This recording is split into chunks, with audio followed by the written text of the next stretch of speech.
아무리 나이가 들어도 여행을 앞두고 설레는 마음은 어쩔 수가 없나 봅니다. 3일 뒤에 친한 친구들 2명과 함께 해외여행을 떠나기로 했거든요.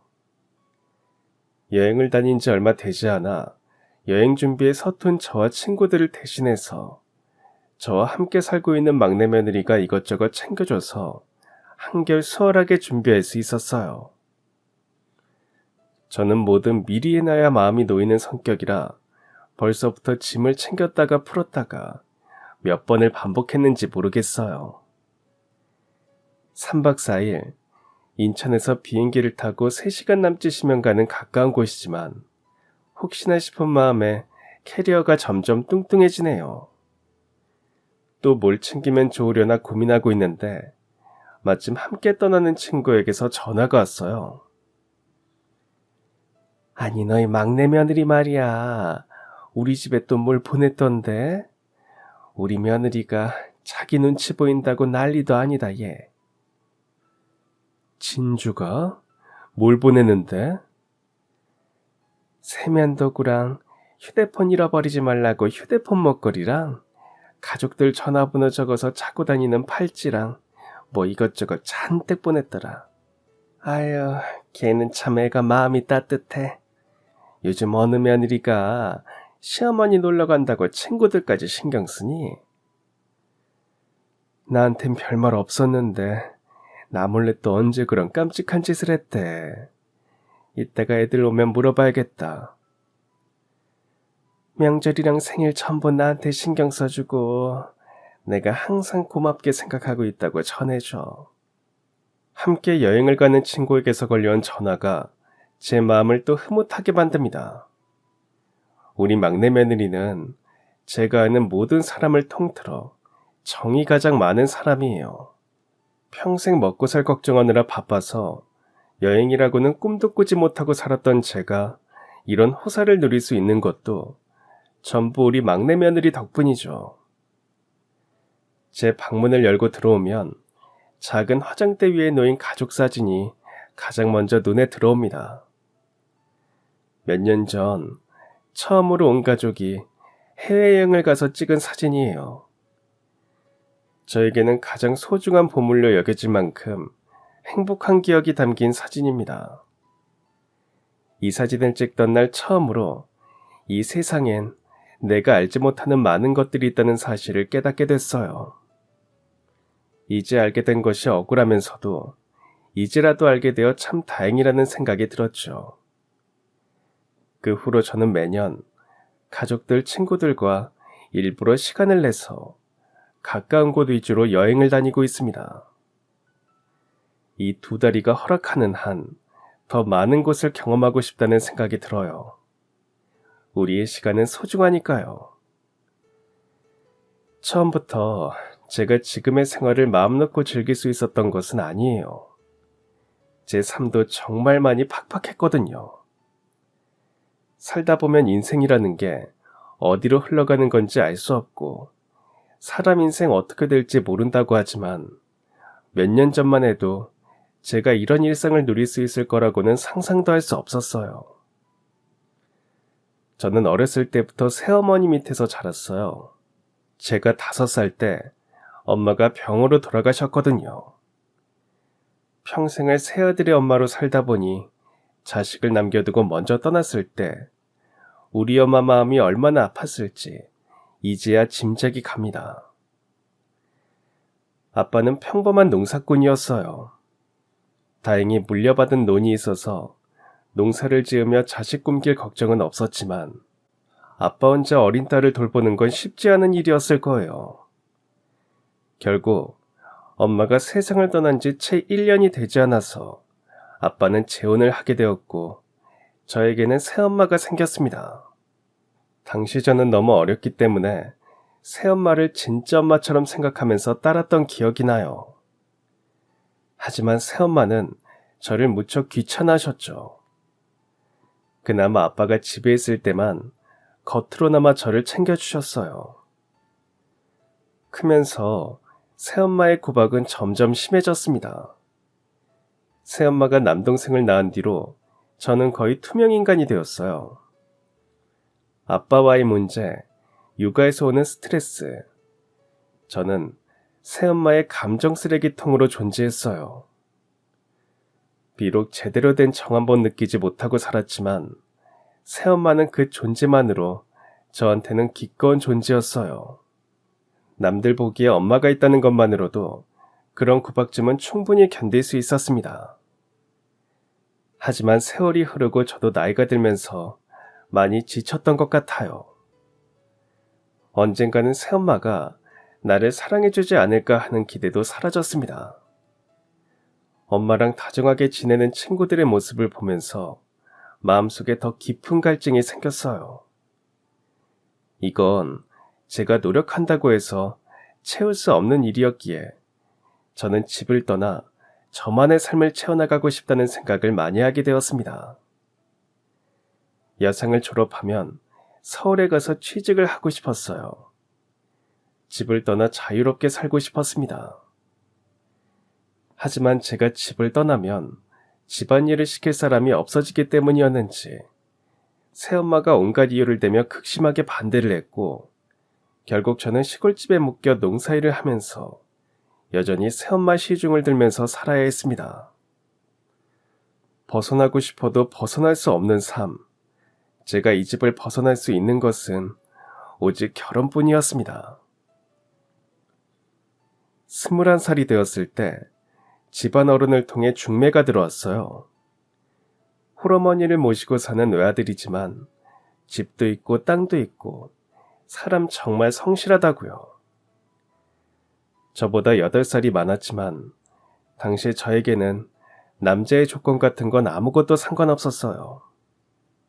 집에서 얼마나 먼 곳에 있느냐, 그게 중요했죠. 집에서 4시간 걸리는 낯선 지역이었지만 제 마음은 정해졌습니다. 이 집을 떠나자. 새엄마를 떠나고 나를 신경 쓰지 않는 아빠를 떠나자. 그리고 내 가족을 만들자. 남편과는 결혼식 전에 딱 한 번 만났어요.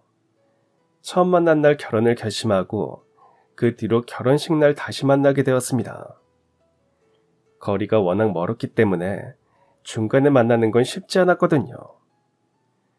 첫 만남 이후 결혼까지 6개월이 걸리지 않았던 것 같아요. 초여름에 처음 만난 남편과 추운 겨울에 결혼을 하게 되었습니다.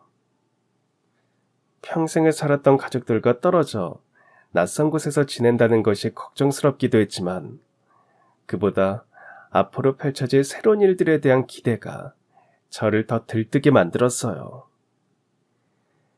시어머니는 정말 옛날 사람이었어요.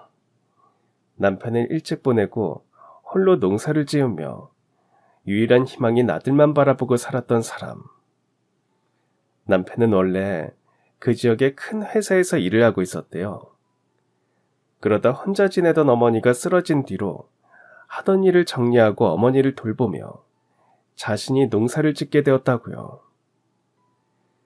시어머니는 다정한 사람은 아니었지만 저를 이유 없이 구박하지도 않으셨어요. 오히려 손끝이 야무진 저를 보고 어렸을 때부터 고생을 많이 한 손이라며 가끔 안쓰러워하셨던 것 같아요. 남편은 저를 많이 아껴줬어요. 말투가 다정하진 않아도 행동이 다정한 사람이었죠. 덕분에 저는 처음으로 사랑받으면서 산다는 게 이런 거구나 알게 됐던 것 같아요. 그렇게 정을 붙이고 살다 보니 결혼하고 2년 뒤에 첫째를 낳았고 또 2년 뒤에 둘째, 그리고 3년 뒤에는 셋째를 낳았습니다. 손이 귀한 집안에 아들 셋을 낳았다고 시어머니가 얼마나 좋아하셨는지 몰라요. 집안에 아이들이 생기고 저도 정말로 제 가족을 갖게 된 기분이었어요. 그때가 제 인생 통틀어 가장 행복했던 시절이었어요. 아이들이 자라는 모습을 보면서 남편과 함께 이 아이들을 잘 키워보자고 이야기하는 것이 우리 부부의 즐거움이었죠. 평생 제 옆에서 저 아이들을 지켜주겠다고 약속했던 우리 남편.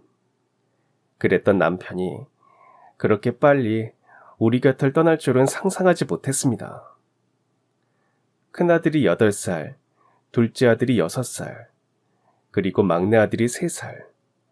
이 어린아이들을 두고 남편은 세상을 떠났습니다. 읍내 방앗간에 다녀온다던 남편이 더 이상 돌아올 수 없다는 사실을 알게 되었을 때의 그 심정은 아직도 말로 하기 어려운 고통이에요. 하나밖에 없는 아들을 잃은 시어머니는 충격에 몸져 눕고 말았습니다. 어머니, 이러다 정말 큰일 나세요. 제발 뭐라도 드세요. 네? 아들 잡아먹은 애미가 무슨 자격으로 밥을 먹겠니? 나 좀 그냥 내버려다오. 아휴, 내가 너무 오래 살아서 그래. 영감 따라서 내가 먼저 갔었어야 했는데. 그건 사고잖아요. 그런 말이 어딨어요. 어머니마저 잘못되시면 저랑 우리 애들은 어떻게 살아요? 어머니는 소리도 나지 않은 울음을 매일 밤낮으로 흘리셨습니다. 저에게 처음 가족의 정을 알게 해준 남편이 제 곁을 떠났다는 사실에 저도 세상이 무너진 것처럼 슬펐지만 자식을 잃은 어머니의 심정에 비할 수 있을까요? 남편은 떠났지만 저에겐 새 아들이 있었고 시어머니가 있었어요. 책임져야 할 가족이 있다는 것은 무척 두려운 일인 동시에 저를 강하게 만들어 주었습니다. 그날부터 저는 밤낮 없이 일을 했어요. 농사를 지어야 하는 시기에는 남편이 했던 것처럼 농사를 지었고, 농사를 지을 수 없는 계절엔 남의 집 일도 하고, 식당에서 일도 하고, 시장에 이것저것 내다 팔기도 하면서 쉬지 않고 돈을 벌었어요. 처음엔 무척 힘들었습니다. 손은 늘 물집이 잡혀 있거나 거칠게 터져 있었고, 허리 한번 제대로 펴지도 못하고 일만 해서 늘 파스를 붙여야 했습니다. 친정의 도움을 받을까 고민도 해봤지만 아빠가 돌아가신 뒤로 왕래를 거의 하지 않았고 이복 동생과는 대면대면한 사이라 차마 그럴 수도 없었어요. 결국 모든 것은 혼자 해내야 했습니다. 고단하고 무서운 날들이었지만 제가 멈추면 우리 가족들을 지킬 수 없다는 생각에 저는 강해질 수밖에 없었어요. 한 해, 두 해, 그저 할 수 있는 일을 하면서 살다 보니 세월이 너무나 빠르게 흘러갔습니다. 그 사이 시어머니는 세상을 떠나셨고 아이들은 전부 장성했습니다.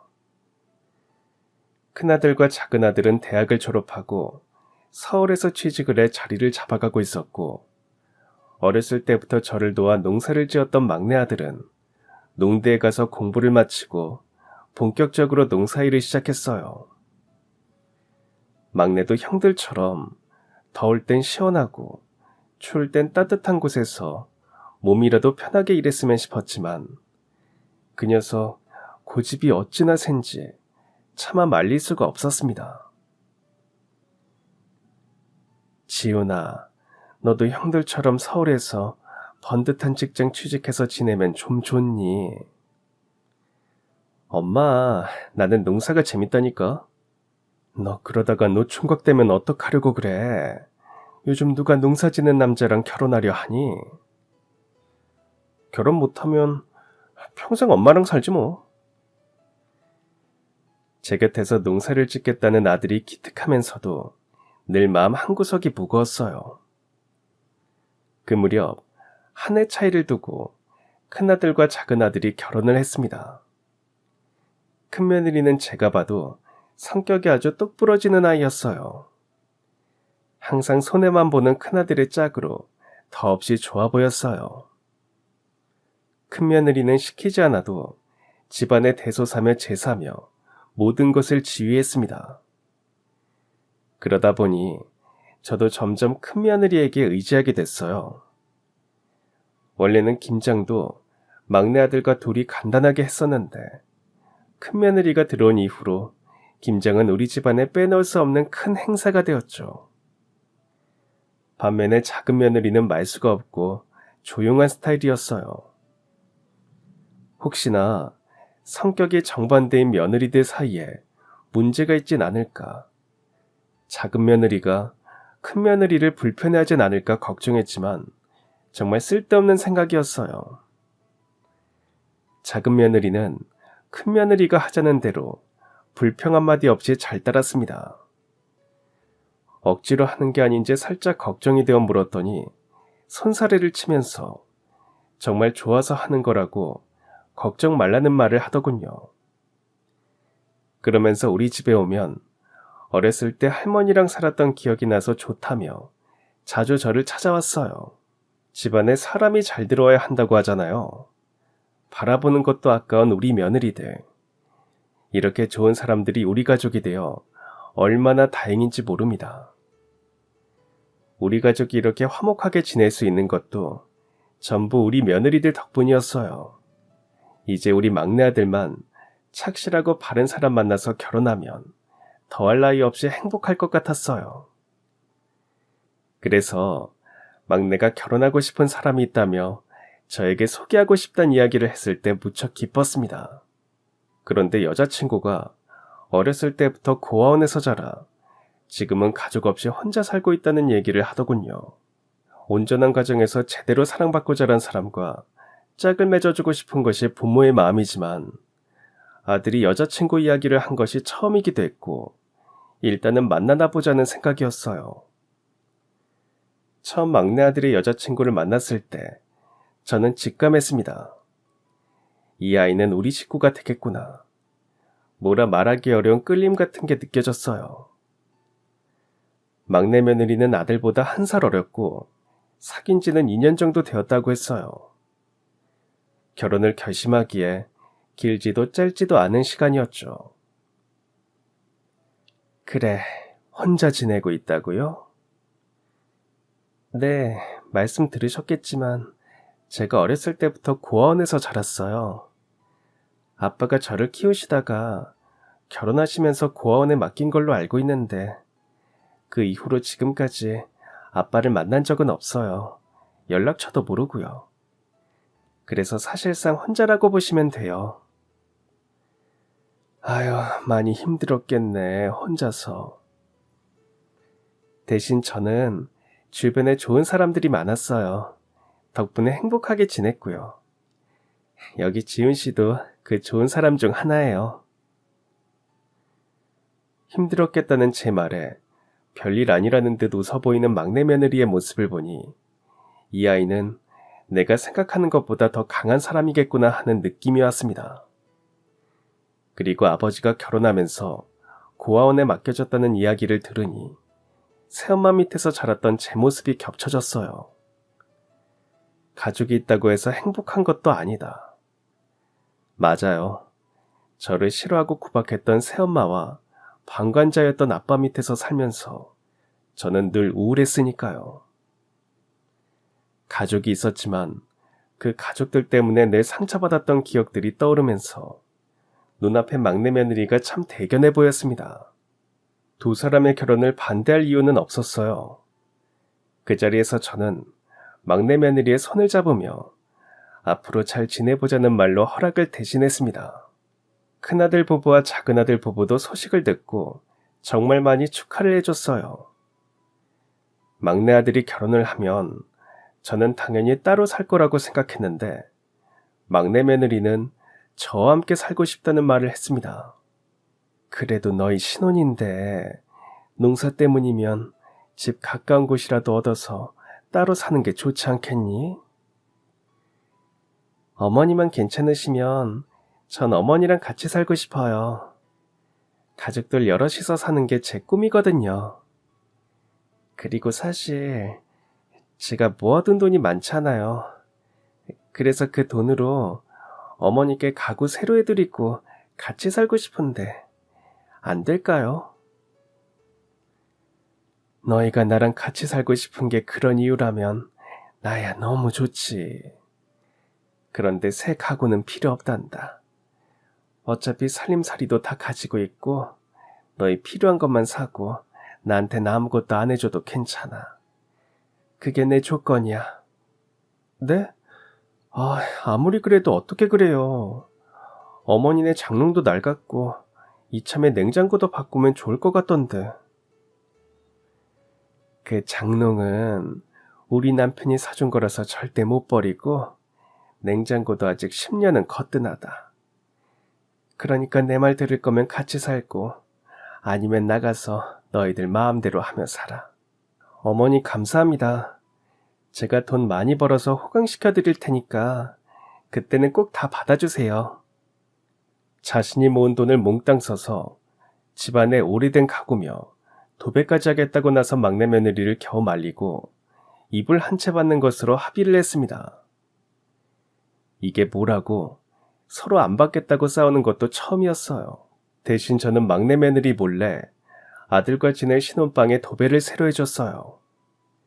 침대와 화장대도 해주고 싶었는데 취향을 탈 것 같아서 아들 편에 몰래 돈만 보냈죠. 막내 아들이 결혼을 하고 사람 한 명 더 늘었을 뿐인데 집안의 웃음소리는 늘 끊이지 않았습니다. 막내 아들도 저에겐 딸 같은 아들이었는데 며느리까지 합세하고 나니 종알종알 두 사람이 떠드는 소리가 집안에 가득했어요. 결혼 후 얼마 지나지 않아 막내 며느리는 회사를 그만두고 막내 아들과 함께 농사를 도우면서 작은 사업을 시작했어요. 우리가 수확한 농산물을 인터넷에서도 판매하는 그런 사업을 준비하고 있다고 했죠. 저는 들어도 뭐가 뭔지 잘 몰라서 그저 아이들이 알아서 잘하겠거니 했습니다. 그 무렵부터 저는 농사일을 거의 하지 않았어요. 집 앞에 밭에서 우리가 먹을 것들만 작게 키우는 정도이고 농사는 막내 아들이 전부 도맡아 했거든요. 젊을 때 제가 고생을 많이 한 걸 봐서 그런지 막내 아들이 제가 일을 하지 못하게 한 것도 이유였어요. 그 뒤로 저는 농사 대신 마을 사람들과 어울려 다니면서 소일거리를 하면서 시간을 보냈어요. 아직 사지 멀쩡한데 가만히 앉아있는 건 제 성격상 견딜 수가 없더라고요. 어떤 날은 잡초 정리도 하고 어떤 날은 어느 과수원에 가서 수확을 하기도 하면서 나름대로 알차게 시간을 보내고 있었습니다. 이제 자식들도 다 컸고 자기 가족 꾸려서 잘 살고 있었기 때문에 내 한 몸 열심히 일하면서 용돈벌이라도 하면 좋겠단 마음이었어요. 특별히 욕심을 부리면서 살고 있지도 않았는데 그땐 정말 뭐에 씌었었던 것 같아요. 일하던 곳에 늘 함께했던 동생이 한 명 있었어요. 우리 동네 사람은 아니었고 옆 동네로 귀농한 지 2년 정도 됐었죠. 그 동생은 특유의 활발함과 싹싹함으로 농촌 텃세가 우습게 마을 사람들과 친해졌습니다. 저도 그중 한 명이었어요. 시골에 오기 전까지 서울에서 부동산 사업을 했다던 동생은 투자 사업으로 돈을 많이 벌어서 자신의 꿈이었던 귀농을 하게 된 거라고 이야기했었어요. 돈이 얼마나 많은지 실제로 함께 일할 때면 늘 맛있는 음식을 사주고 별날이 아니어도 비싼 스카프며 양산이며 좋아 보이는 선물을 해줬어요.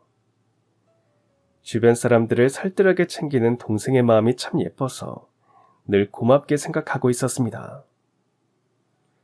그날도 같이 소일거리를 마치고 동생이 고기를 사준다고 하여 같이 밥을 먹으러 갔어요.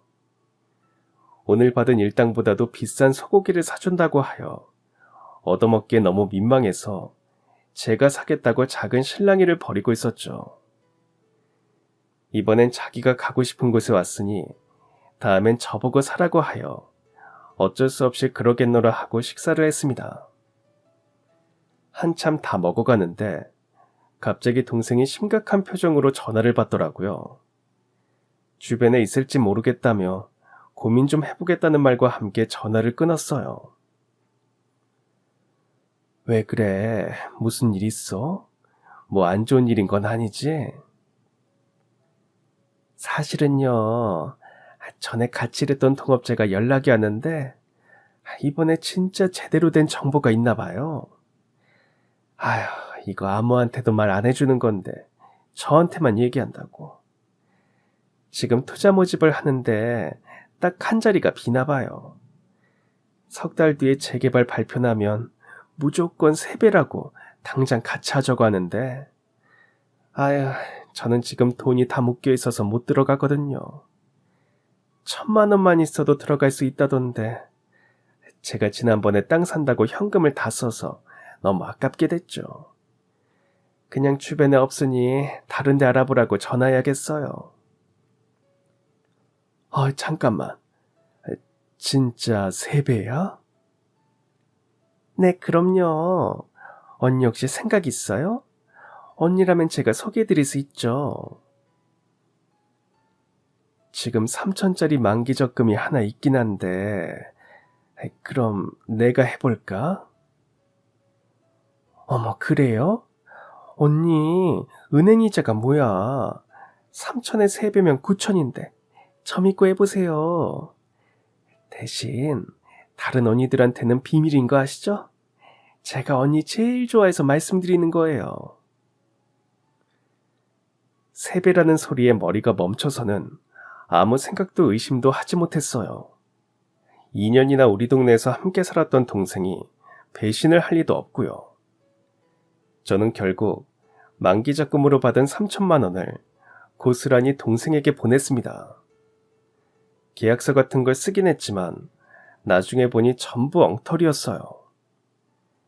아무것도 모르는 시골 할머니였던 저는 뭐가 잘못된 줄도 모르고 냅다 그 큰 돈을 다른 사람에게 넘겨주고 말았습니다. 자식들에겐 말하지 않았어요. 3배를 받으면 깜짝 놀라게 해주고 싶었거든요. 정말 왜 그랬는지는 아직도 모르겠어요.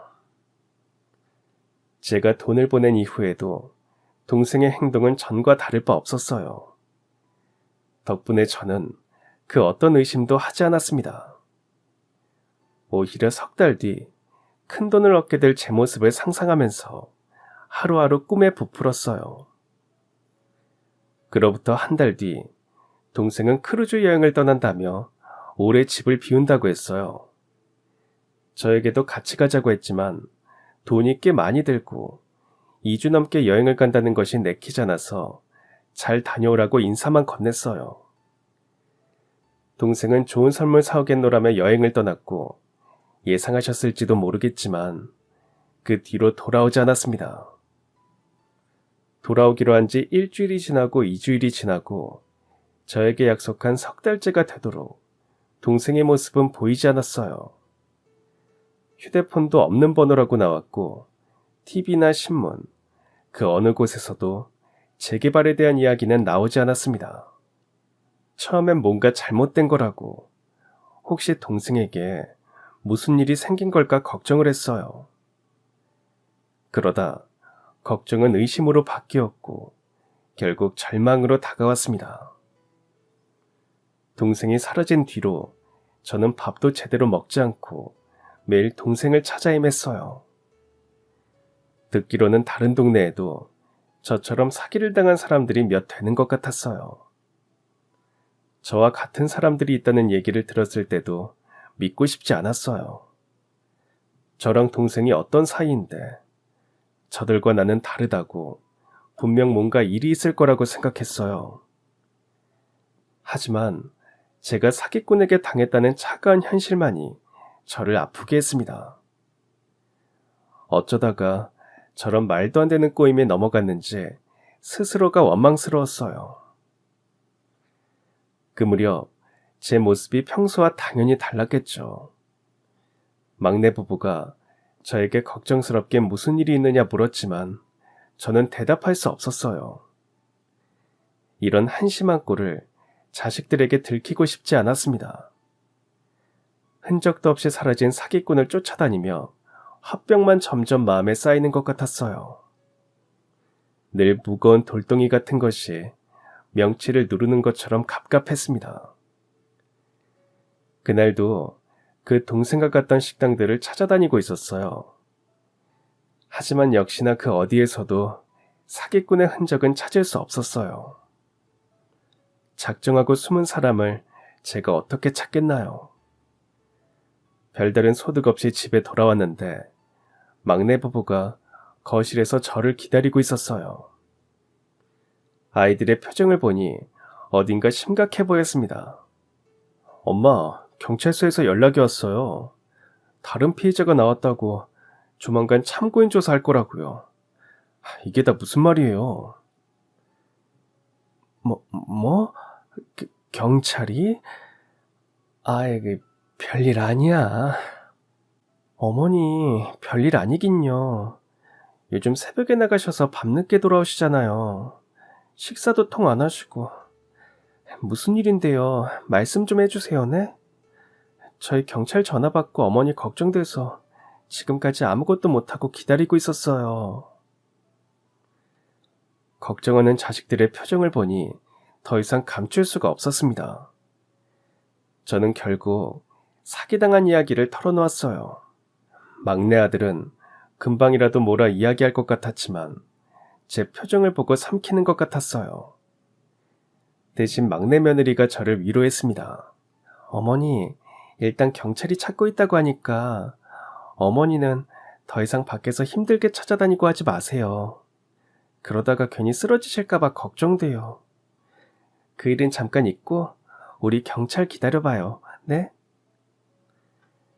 아휴, 내가 뭐가 씨였었나봐. 나는 그냥 그 돈 더 불려서 너희들한테 선물로 주고 싶었는데. 사기꾼이 잘못이지 어머니는 아무 잘못 없어요. 그러니까 경찰 믿고 조금만 기다려요, 어머니. 자식들의 걱정에 사기꾼을 찾아다니는 일은 더 이상 하지 못했어요. 잠시 잊고 지내라고 했지만 그걸 어떻게 잊겠습니까? 눈을 떠도 생각나고 눈을 감아도 생각나고 잊으려고 하면 더 생각나고 돈도 돈이지만 저를 그렇게 따르며 지냈던 그 모든 것들이 가식이었다는 배신감이 저를 더 힘들게 만들었습니다. 시간이 지날수록 나아지기는커녕 화병만 커져갔어요. 갑갑한 마음에 매일 밤마다 가슴을 어찌나 쳤는지 멍이 들 지경이었어요. 입맛도 없고 모든 의욕이 사라진 상태로 하루 종일 누워서 전화기 벨소리만 기다리며 지냈습니다. 그렇게 꼬박 일주일이 지났을까 아이들이 갑자기 호들갑을 떨면서 저를 찾아왔어요. 어머니, 그 사기꾼 잡았어요. 어머니가 보냈던 돈 3천만 원 그대로 받아왔어요. 아이들이 건넨 봉투에는 3천만 원이 고스란히 들어있었습니다. 이게 정말 꿈이 아니라 현실인지 믿을 수가 없었어요. 아휴, 내가 이 사기꾼을 당장... 어딨니 그 사기꾼? 내가 좀 만나봐야겠어. 그게 지금은 구속됐어요. 저희가 구속 직전에 잡아서 겨우 돈 받아냈으니까 어머니 이제 아무 걱정하지 마세요. 정말이지? 아휴, 세상에. 다른 피해자들은 다 받았대? 그것까진 모르겠어요. 우리도 겨우 잡은 거라 다른 사람들한테는 비밀로 하는 게 나을 것 같아요. 아이고, 너희들이 나 때문에 고생이 많다. 고맙다, 고마워. 그날 아이들이 찾아준 돈 봉투를 끌어안고 얼마나 울었는지 모르겠어요. 하늘이 나를 버리지 않은 것 같았죠. 그 못된 사기꾼을 직접 잡지 못해서 너무 원통했지만 아이들이 대신 찾아줬다니 얼마나 고맙고 미안하던지. 다시는 이런 속임수에 넘어가지 않겠노라고 속으로 얼마나 굳은 맹세를 했는지 모릅니다. 지난 석 달 동안 고생한 걸 생각하면 정말 아찔했어요. 돈을 찾은 뒤로 저도 다시 제 일상을 찾았어요. 막내 부부는 제가 다시 기운을 차려서 다행이라며 가슴을 쓸어내렸어요. 이제 곧 명절인데 다른 자식들 얼굴은 어떻게 보나 걱정이 이만저만이 아니었는데 일이 잘 풀려 무척 다행이었죠. 이 또한 아무것도 모르는 저만의 어리석은 착각이었지만요. 추석 명절 전날 큰아들네 가족을 시작으로 작은아들네 가족까지 모두 집으로 모였습니다. 오랜만에 자식들의 얼굴을 보니 무척 반가웠어요. 어린 손주들 재롱을 보는 것이 이렇게 행복한 일인 줄 몰랐습니다. 아직도 그 사기꾼 일을 겪고 있었다면 이 명절이 얼마나 끔찍했을까요? 아무런 걱정 없이 가족들을 맞이할 수 있다는 것만으로 저는 정말 큰 감사를 느끼고 있었습니다. 명절 요리 역시 큰며느리가 주도해서 척척 진행되었어요. 며느리들이 일사불란하게 움직이는 동안 저와 아들들은 큰며느리가 시킨 나물 다듬기를 하면서 서로 밀린 이야기들을 나누고 있었습니다. 그때 주방에서 소란스런 소리가 났어요. 놀라서 가보니 막내 며느리가 피를 흘리고 있었어요. 살펴보니 손이 꽤 깊게 베었는지 피가 쉽게 멈출 것 같지 않았습니다. 막내 병원 가야 되는 거 아니니? 상처가 좀 깊구나. 아이고, 생전 실수한 적 없는 애가 무슨 일이래. 아이, 잠깐 딴 생각했더니 놀라셨죠? 죄송해요. 죄송은 무슨. 얼른 방에 가서 지으라고 좀 쉬다가 와. 요즘 너희 매일 밤늦게까지 일하느라 잠도 제대로 못 자는 것 같던데 너무 무리하지 말고. 가족들에게 놀라게 해서 미안하다고 연신 죄송하다는 이야기를 남긴 막내 며느리는 잠시 방에서 지혈을 하는 것 같더니 이젠 괜찮다며 다시 묵묵히 음식 준비를 도왔어요. 피가 멈춘 것은 다행이었지만 요즘 부쩍 피곤해하는 막내 부부의 모습이 떠올라 마음이 편치만은 않았습니다. 며느리들 덕분에 맛있는 저녁을 먹었으니 후식은 제가 준비를 해야겠다 싶어 혼자 부엌에 가서 이것저것 과일을 준비했어요. 과일을 들고 나와보니 며느리들은 보이지 않고 아들 녀석들만 손주들과 놀고 있었어요. 애들은 다 어디 갔니? 글쎄요. 엄마가 부엌에 오지 말라고 하니까 다들 나가던데. 기름 냄새 많이 맡아서 잠깐 바람 쐬고 오는 거 아닐까요? 막내 아들의 말에 며느리들 줄 과일을 챙겨 들고 마당으로 가봤지만 며느리들의 모습은 보이지 않았어요. 얘들이 어디 멀리 나간 건가 싶어 집 안으로 들어가려는데 뒷마당 쪽에서 대화 소리가 들리더군요. 천천히 다가가 보니 며느리들의 목소리였어요. 과일을 가져다 주려는데 들리는 소리가 심상치 않았어요. 큰며느리가 큰 소리로 말하는 것이 뭔가 애들 사이에 일이 있나 싶어 저도 모르게 숨어서 엿듣고 말았습니다. 동서, 평소답지 않게 왜 그래? 놀랐잖아. 동서 무슨 일 있는 건 아니지? 네? 아니에요. 별일 없어요. 우리끼리인데 뭐 어때? 언니들한테 얘기한다 생각하고 다 말해봐.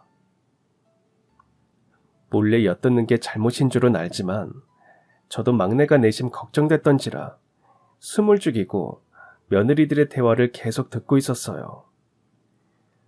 무슨 고민이 있는지 망설이던 막내 며느리는 큰 며느리와 작은 며느리의 설득에 결국 입을 열었습니다. 그게 요즘 하고 있는 사업에 문제가 좀 있어서요. 온라인 스토어 시작하려는 건 아시죠? 그거 하면서 같이 진행하던 거래처가 있었는데 거기가 지금 부도가 났거든요.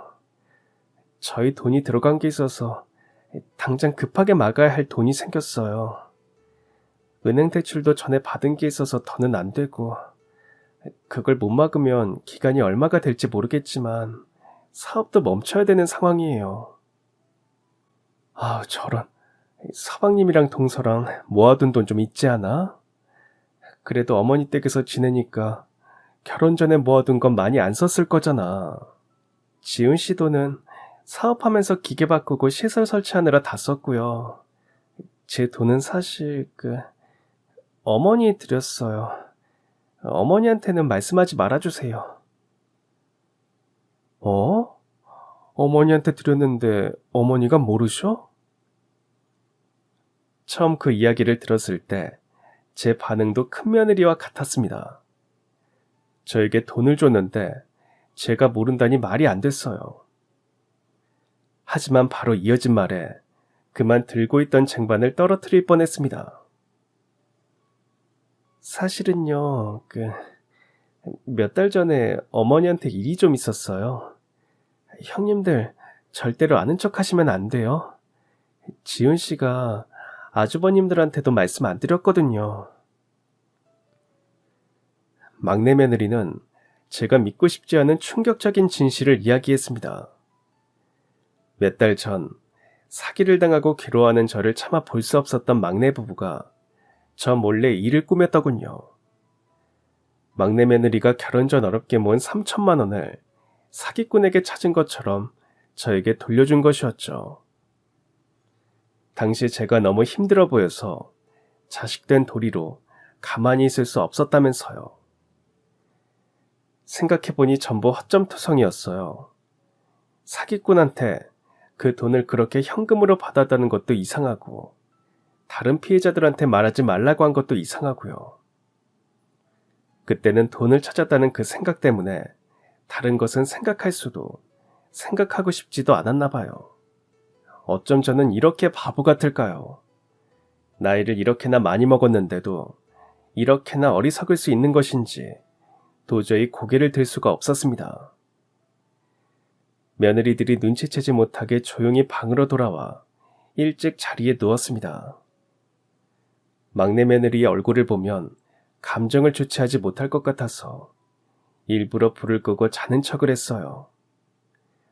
제가 눕고 얼마 되지 않아 며느리들이 들어오는 소리가 났고 제가 자는 것을 확인한 아이들은 소리를 낮춰가며 이야기를 나누는 것 같았어요. 막내 며느리가 저에게 준 3천만 원은 단순한 돈이 아니에요. 그 아이의 홀로 지낸 인생이고 노력의 흔적이었죠.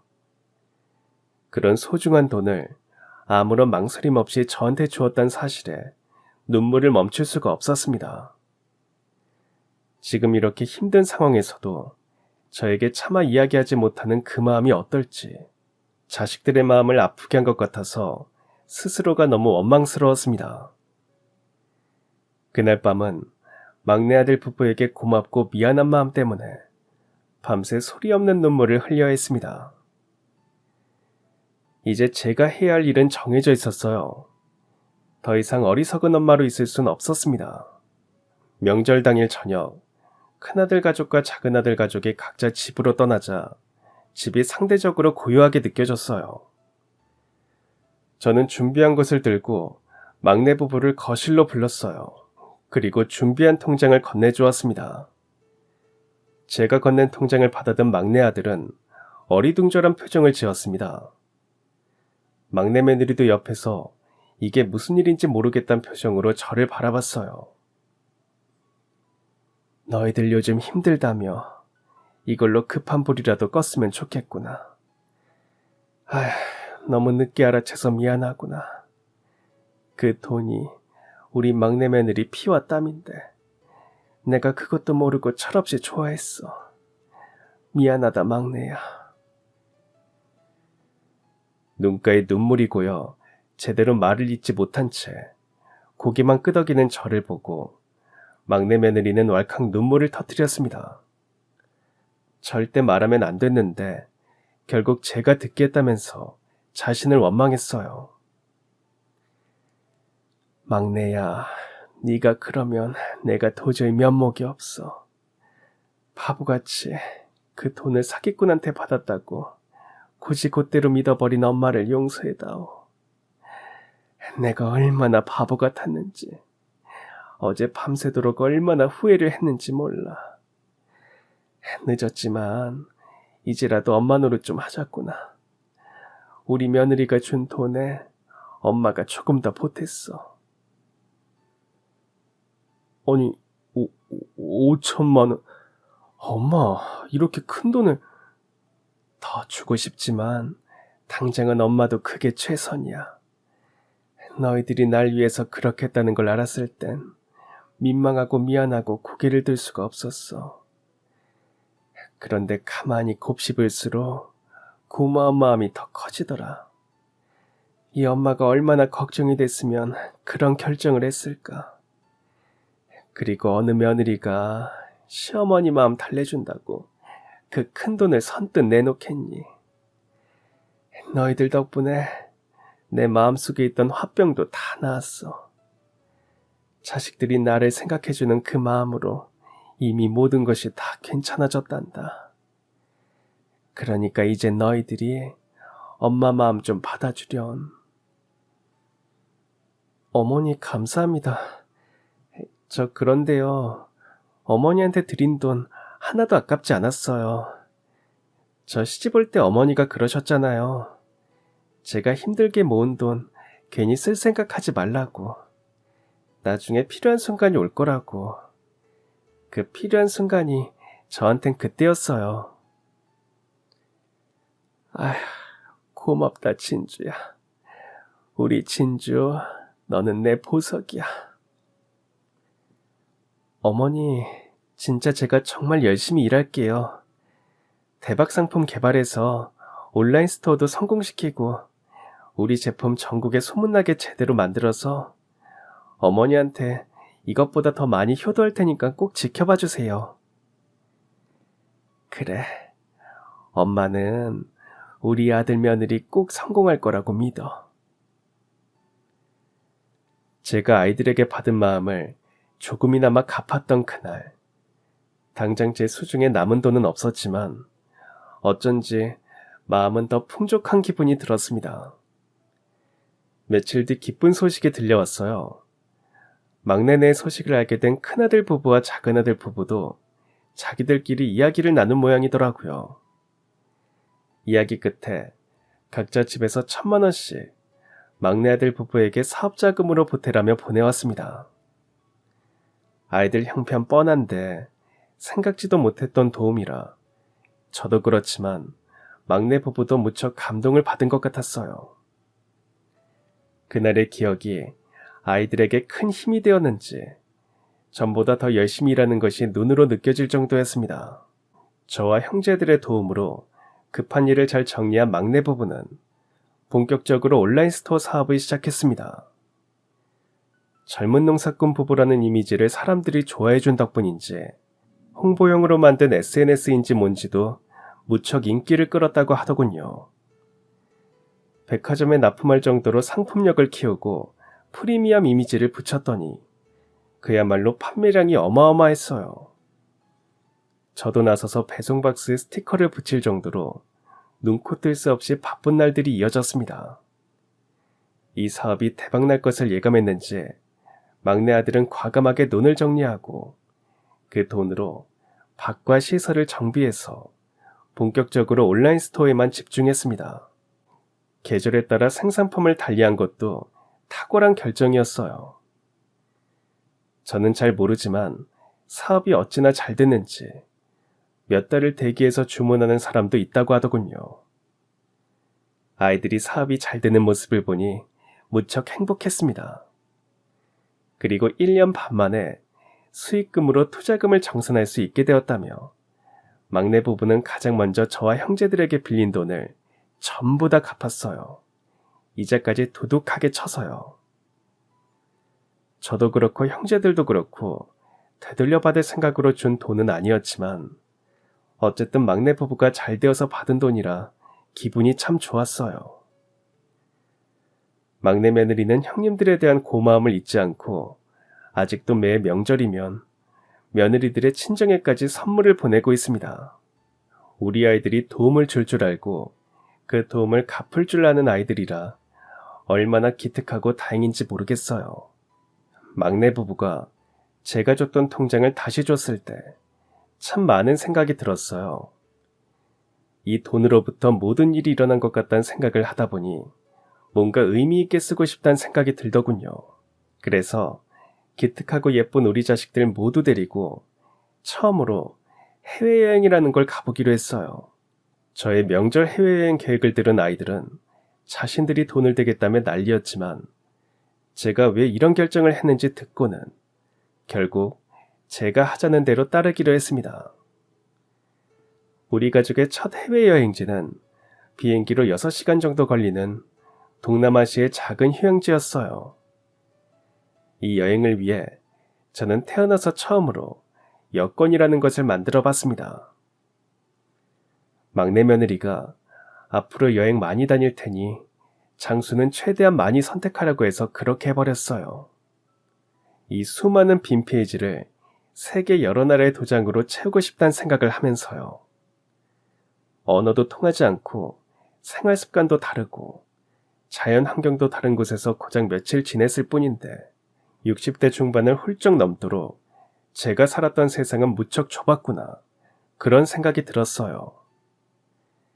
사진으로는 제대로 담기지 않을 정도로 푸른 바다와 태어나서 처음으로 해본 바다 수영, 바닷속에서 본 예쁜 물고기들, 외국에 있던 기분 때문이었을까요? 평소 저라면 쉽게 하지 않았을 과감한 도전을 많이 하게 됐어요. 가족들과 함께 야시장에서 현지 음식을 나눠 먹으면서 이게 내가 바라던 행복이었다는 것을 알게 되었어요. 소중한 경험을 가족들과 나누면서 추억을 쌓는 것. 남은 생 지금처럼만 살면 더 바랄 것이 없을 것 같습니다. 제가 기획했던 우리 가족의 첫 해외여행은 제법 성공적이었어요. 다들 이 여행이 마음에 들었는지 자식들은 여행기를 만들었다고 하더군요. 첫 여행을 데려가준 공로를 인정해서 저에게는 갯돈을 받지 않겠다면서요. 덕분에 1년에 한 번씩은 자식들과 함께 국내며 해외며 그때그때 상황되는 대로 여행을 가게 됐어요. 꼭 어디를 가서 좋다기보단 가족들과 함께 할 수 있다는 그 사실 자체로 저에게는 무척 만족스러운 시간들이에요. 저는 요즘 백수 생활을 하고 있습니다. 막내 부부는 사업이 커지면서 직원을 여럿 두게 되었고 저처럼 늙은 직원은 필요 없다며 내쫓았거든요. 대신 돈 잘 버는 아들 며느리 덕 보면서 여행이나 다니라면서요. 덕분에 팔자에도 없는 해외여행을 몇 번이나 다녔는지 모르겠어요. 이런 허사를 바란 것은 아니지만 막내 부부가 성공해서 얼마나 기분이 좋은지 몰라요. 혼자만의 생각에 빠진 사이 막내 며느리가 이것저것 챙겨들고 제 방으로 들어옵니다. 친구가 전화로 말했던 바로 그 물건들인 것 같았어요. 안 그래도 현숙이 전화 받았어. 뭘 또 보내고 그랬어. 우리 어머니들 너무 미인이라 누가 납치해가면 안 되잖아요. 팔찌에 제 번호 꼭 적어서 차고 다니세요. 알겠죠? 그리고 세면도구 맨날 무겁게 들고 다니지 마시고 그거 딱 날짜별로 쓸 수 있게 만들어진 거니까 그만큼씩 쓰시면 돼요. 아휴, 내가 진짜 너희들보다 더 여행을 많이 다닌다. 이래도 되는 거니? 그래도 되죠. 어머니 그렇게 다니시라고 자식들이 돈 버는 건데. 우리 어머니 이번에 가서 예쁜 사진 많이 찍고 오세요. 바쁜 거 정리되면 저도 같이 가요. 그래, 엄마가 보내줄 테니까 진주 너는 몸만 와. 진짜죠? 약속이에요. 제 앞에서 새끼손가락을 흔들면서 해맑게 웃고 있는 우리 막내 며느리. 이 아이가 없었다면 저는 눈앞의 행복을 알아볼 수 없었을 거예요. 자신의 전부를 망설임 없이 내주었던 그 마음은 세상 그 어떤 금은보화와도 바꿀 수 없는 저만의 소중한 보물입니다. 그날 아이들이 저에게 주었던 것은 저에 대한 사랑이었어요. 그 고마운 마음을 잊지 않고 앞으로도 남은 생 행복하게 잘 살아가겠습니다. 그럼 지금까지 사연 들어주셔서 감사합니다. 사연이 재밌으셨다면 구독과 좋아요 부탁드려요. 감사합니다. 안녕히 계세요.